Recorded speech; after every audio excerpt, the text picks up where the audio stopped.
भारतीय पौराणिक कथा संसार के अनुसार अहिल्या महर्षि गौतम की पत्नी थी। ज्ञान में अनुपम अहिल्या स्वर्गिक रूप गुणों से संपन्न थी। अपने अतुलनीय सौंदर्य और सरलता के कारण वे अपने पति की प्रिय थी। इसके साथ ही वे अपने पति के प्रति पूर्ण रूप से समर्पित थी, इसीलिए उन्हें सती अहिल्या का नाम मिला था। दोनों ही पति पत्नी धर्म का पालन करते हुए प्रेम रस से परिपूर्ण दाम्पत्य का निर्वहन कर रहे थे। ऐसे अद्भुत प्रेम को अचानक एक दिन बुरी नजर लग गई।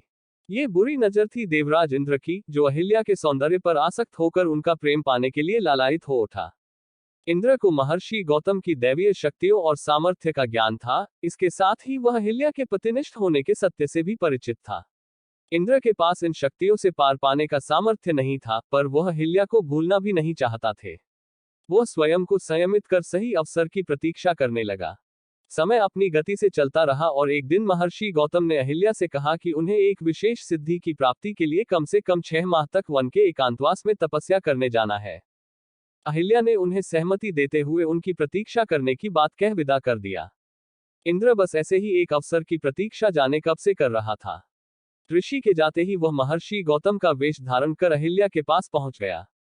पति को वापस देख जब अहिल्या चौंकी तो उसने प्रेम जताते हुए कहा कि उनके सौंदर्य पाश ने वन में जाना असंभव बना दिया, इसीलिए तपस्या का विचार छोड़ वापस आ गया। पति की बात सुनकर अहिल्या का मन मयूर नाच उठा और वे दोनों पहले से भी अधिक प्रेम से जीवन का आनंद लेने लगे। देखते ही देखते 6 माह का समय बीत गया और एक दिन अहिल्या ने सुबह सवेरे अपने आंगन में अपने पति की चिर परिचित पुकार सुनी, जबकि ऋषि का रूप धरे इंद्र तब तक सो ही रहे थे। एक पल में ही अहिल्या को अनर्थ का ज्ञान हो गया। महर्षि गौतम को सामने पाकर अहिल्या पत्ते की तरह कांपते हुए उनके चरणों में गिर पड़ी। तब तक इंद्र को भी ऋषि के आने का भान हो गया था, तो बिना देरी किए वह वहां से भाग निकला।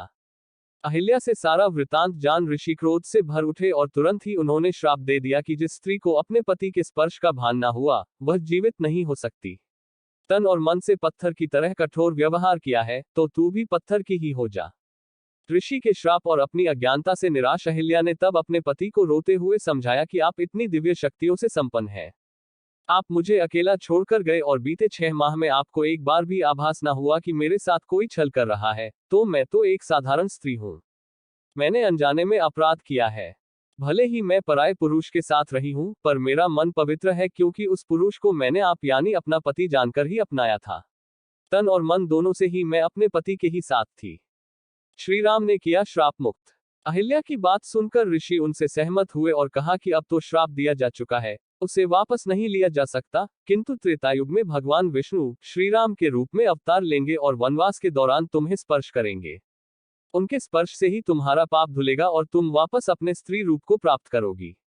ऋषि के श्राप को धारण करते हुए अहिल्या पत्थर की शिला बन गई और घोर प्रतीक्षा के बाद श्रीराम के पावन चरणों के स्पर्श से पुनः स्त्री रूप में प्रकट हुई।